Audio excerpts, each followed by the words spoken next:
Because the other thing I wanted to talk about a little bit, if we still have time, is the book I'm working on now. There is a sequel to this book, which I... Pardon? That was my question. That was your question? Yeah. Yeah, first of all, sequel to this book. So as I'm writing this book early on, I'm commuting to work with this colleague, and I'm telling him every morning, what I've been working on. So he's hearing this thing as it evolves. And one morning I go to get in his car, and there's a stack of papers on the passenger seat. And I said, "What's that?" And he said, "That's your next book." I said, "Oh." And I start looking at it as we're driving to work, and it's a magazine article that he had Xeroxed for me about something that I'd never heard of called the Bonus March. Oh, yeah. Yeah, okay. So this is 1932. Veterans of World War I had, as part of their contract with the federal government, been promised a bonus to be paid at a future time. Well, what happened in fall of 29, right? Stock market crashed, and we go into the Depression. Well, so by 32, people were hurting. And they went to the government and said, "We'd like you to pay our bonuses early." Congress voted against it. President Hoover, don't do it. And, probably because the government was also having financial problems.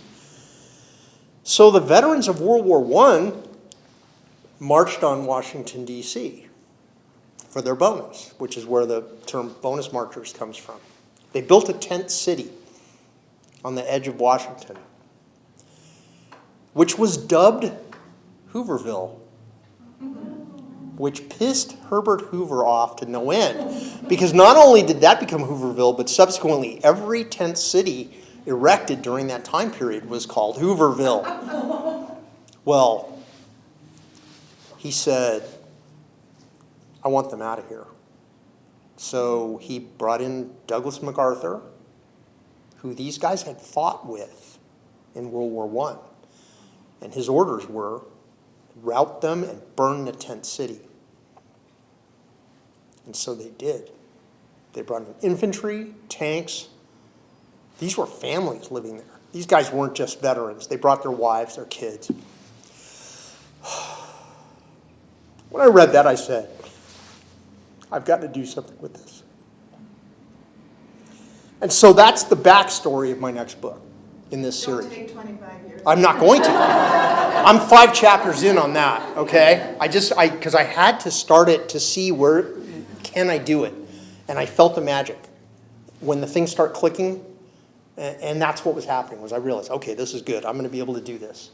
And I'm taking it a new place, but some of the same characters and so on. So the other book that I'm working on right now is actually totally different. It's actually a collection of pieces that I've been writing over the last several years. I talked about this at the library the other day. Throwback Thursdays. Big thing, right? Throwback Thursdays on social media. I had started this process, 1987.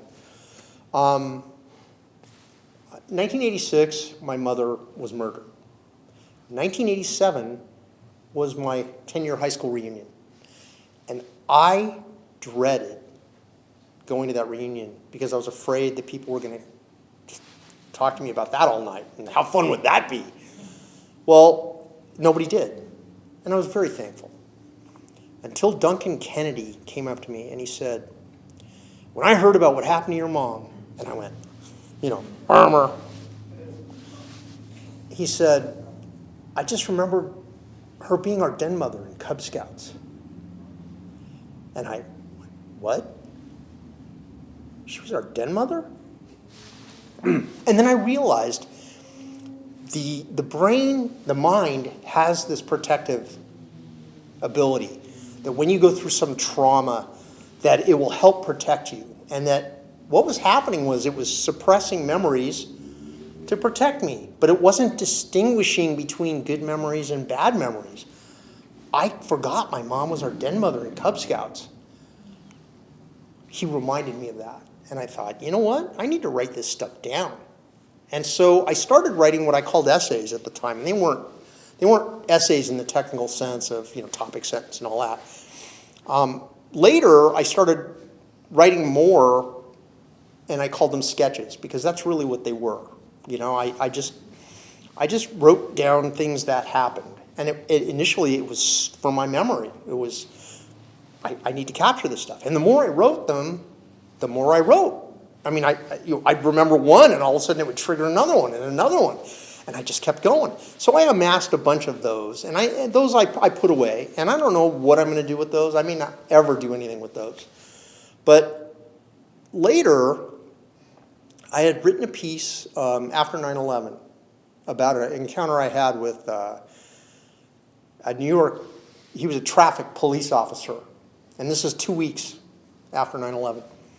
And it was a remarkable encounter, really was.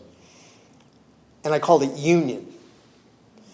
And I found out about a thing on NPR called Dime Stories, which is a radio program where they do storytelling, but the stories have to be 3 minutes or shorter. And they would record people doing these in groups all over the country, and then they would cull from those the ones that would be broadcast. And mine was never broadcast, but I was very proud of the story, and I actually wrote a version of it that would be 3 minutes. So it was pretty short. Well, I got the idea to do Throwback Thursdays, and so I put this up on Facebook, and I got a response from people. People were, wow, that's pretty good. What else you got? So I thought, I've got a bunch of stories. What's going to grab people the most? And so I went with one that had a name, a famous name. So I wrote this story that actually took place not far from here at Cal State Fullerton. When I went, I think I was 17, they had a class. It was a seminar for the weekend in which Steven Spielberg came and talked about his body of work, which at that time was Duel, Sugarland Express, and Jaws, right? There were 20 people there. I basically was walking with him across the parking lot, asking him, so what are you working on now? And he told me, I'm working on a film called Close Encounters of the Third Kind, but that's all I can tell you. Well, the story is about what happened after that, which is I found out what that meant in advance of the film coming out. And my parents asked me, they said, we want to buy you some stock so you get some experience with the stock market. And I told them, buy as many shares of Columbia Pictures as you can. And they were like, well, no, we know you like the movies, but we want you to buy some, something that, I said, buy me as many shares of Columbia Pictures as you can. And they said, why? And I said, because Steven Spielberg is making a movie about contact with aliens. Star Wars had just come out and tripled 20th Century Fox's stock. And so that's the story, is how that led to me buying the stock and watching the stock, and how something else happened, which, again, I'm not going to spoil it for you, but I started writing these pieces, and I used the 2,000 character limit of Facebook posts to do it, right? Shakespeare said brevity is the soul of wit. Okay, I don't know what that means, but sounds good. When you write a piece in 2,000 characters, every character counts. And it really makes you look at how you're expressing yourself. So first of all, everything's in present tense, because present tense requires the fewest characters. It also brings the reader in to the story, because they're with you while it's happening, right? So I've done a bunch of these. Before I knew it, I'd done 60. And people were, hey, love it, love it. If I didn't put one out, they'd go, hey, what's going on? Why aren't you doing more? Okay, and then somebody said, you should really put this into a book. And I thought, you know what? I mean, they're already written. How hard would that be? So at this point, what I'm doing is taking the ones that I wrote, I'm creating pieces to bridge the ones that I've already written. And in other cases, I'm writing new ones that kind of tie together the pieces. They're organized around different themes, right? So I have, I wrote a lot of pieces about my dad. I wrote a lot of pieces about just different aspects of my life. Some of them are funny, some of them are not funny. But it's me. It's my story. It's who I am. So I'm doing this book. It's called Throwback Thursdays, a sketchbook. And that book is going to be dedicated to the librarian who used to load those reels of 16 millimeter film for me at the El Dorado Park Library, Marie Reedy. So that's what I'm working on. And, I got a lot going on. I think at this point, I want to thank you all for coming. I thank the Museo for having me and for Carol for organizing this. I know this is a Thursday night, and this is not, easy for people to get out and do stuff, so I'm really grateful that you all came. Thank you.